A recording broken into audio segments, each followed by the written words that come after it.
गाँव में जो अखाड़ा है उसमें कुश्ती करता था। वो बिल्कुल छोटा था तब मेरी मम्मी से बोलता था कि मैं कुश्ती खेलूंगा और मैं वो मेडल लेके आऊंगा। हम वहाँ के कोच थे, वो बोलते थे कि मतलब इतना मेहनती लड़का हमने देखा नहीं है था। फिर उसके 6 महीने बाद वहाँ पे जाने की फिर पापा की डेथ हो गई थी। पापा ही छोड़ के आए थे उसको और फिर पापा हर मंथ जाते थे। और वो सुशील जो कुमार जी हैं उनसे बहुत प्रभावित था कि वो ओलंपिक में मेडल लेके आए तो मैं भी लेके आऊंगा। गलती से सीखता था वो। उसकी सबसे अच्छी बात यही थी कि अगर इसमें वो जीत जाता तो गोल्ड पक्का था। इसका एक ही ड्रीम है, बस मेरे को गोल्ड लेके आना है ओलंपिक में, उससे अलावा उसकी कुछ है ही नहीं। नरेंद्र मोदी जी ने भी उनको बधाई दी, बहुत खुशी हुई है देखकर कि उसने उस अखाड़े को ही अपना घर बना लिया है। वो बहुत कठिनाइयों का सामना किया उसने, लेकिन फिर भी सफलता ले ली। अमन के लिए यही है, जल्दी से आ जाओ, फिर मस्त धूमधाम से बहन भाई सारे पूरा परिवार मिलकर अच्छे से खुशियां मनाएंगे। अभी उसके बिना अधूरी है ये। बजाज हल्का देखने वाले सारे दर्शकों ने राम राम। ओलंपियन अमन सहरावत के घर पर मैं मौजूद हूँ। अमन सहरावत की छोटी बहन, सगी बहन पूजा सहरावत मेरे साथ है। पूजा ते जानागा कि अमन सहरावत का जो सफ़र रहा है ये कितना कठिन भरा रहा है। पूजा ये बताइए, अमन जब छोटा था तो शुरुआत से ही उनकी आकांक्षाएं थी कि मुझे क्षेत्र का नाम, परिवार का नाम और देश के लिए कुछ करने का जज्बा है, माता पिता का नाम ऊंचा करना है। तो बचपन में वो टाइम कैसा था, काम में उनका मन कैसा लगता था और खेल में कैसी रुचि थी? हाँ, वो बिल्कुल छोटा था। उसी टाइम पे उसकी ये थी कि मैं कुश्ती करूँगा। उसके स्टार्टिंग से उसमें कुश्ती में रुचि थी। और वो यहाँ पे गांव में जो अखाड़ा है उसमें कुश्ती करता था।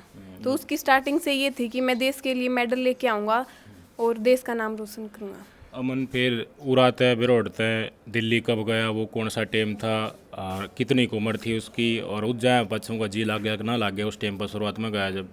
वो बिल्कुल छोटा था तब मेरी मम्मी से बोलता था कि मैं कुश्ती खेलूंगा और मैं वो मेडल लेके आऊंगा। लेकिन उस टाइम पे मेरी मम्मी, मतलब होता है माँ का प्यार अलग ही होता है, तो मम्मी ने अपने से दूर नहीं किया कि अभी बिल्कुल ही छोटा है। तो जब मम्मी की डेथ हो गई थी, जब वो 10-11 साल का था, फिर मतलब पापा ने देखा कि नहीं, इसका मन घर पे ये हो गया था कि भाई माँ के जाने के बाद हो ही जाता है बच्चे को। तो उसके बाद पापा ने देखा कि इसको बाहर छोड़ देते हैं ताकि इसका मन अलग हो जाए, मतलब मन बदल जाएगा। तो पापा ने उसको भेज दिया और फिर उसका मन नहीं लगा वहाँ पे जाके। लेकिन फिर भी 1-2 दिन तो उसने किया, वो रोया भी बहुत था।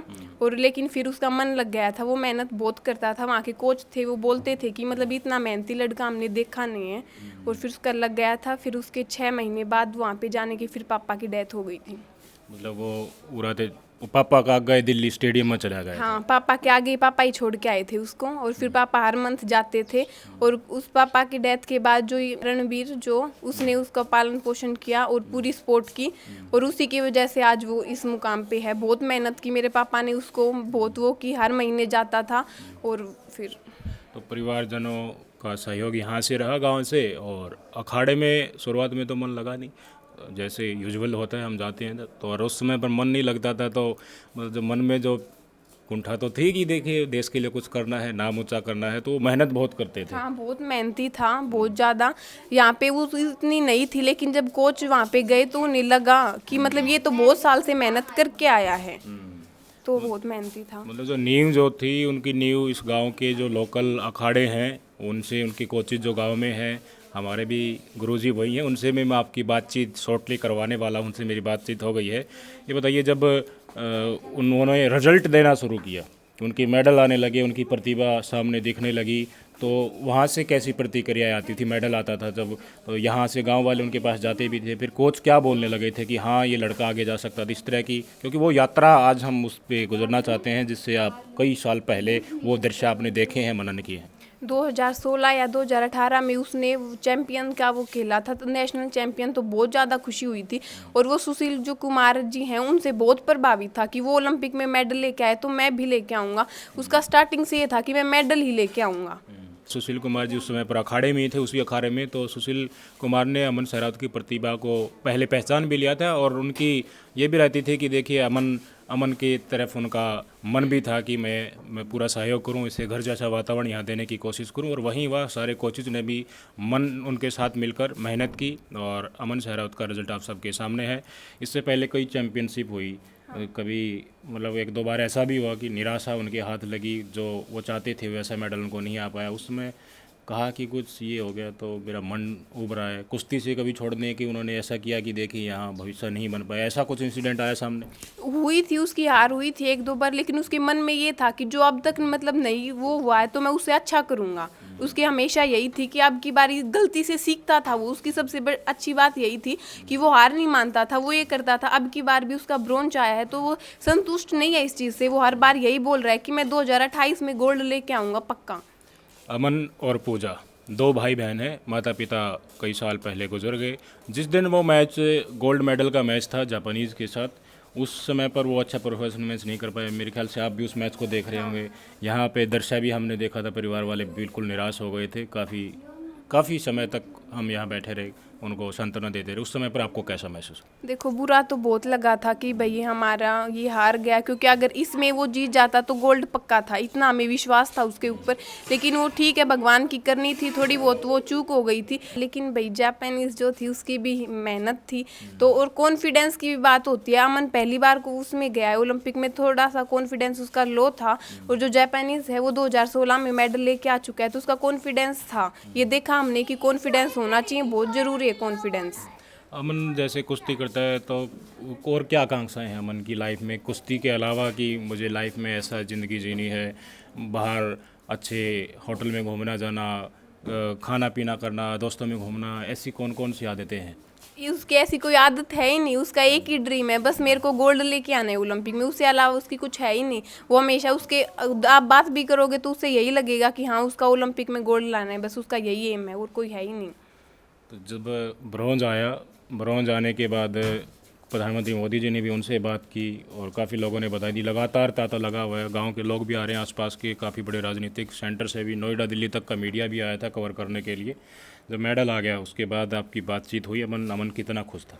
अमन बहुत खुश था। उसने ये भी बोला कि मेरे को यकीन ही नहीं हो रहा है कि भाई इतना बड़ा मैं मुकाम हासिल कर चुका हूँ। ठीक है ब्रोंज है, लेकिन हमारे लिए गोल्ड के ही समान है। बहुत बड़ी खुशी है, इतने बड़े बड़े नेता आ रहे हैं। नरेंद्र मोदी जी ने भी उनको बधाई दी। बहुत खुशी हुई है देखकर कि एक आम घर का, मतलब एक लड़का इतना आम घर का जो बिल्कुल ही मामूली है एक, ये देखे तो, और वो इतने ऊपर चला गया। बहुत खुशी की बात है ये, देश के लिए भी और हमारे गाँव के लिए भी।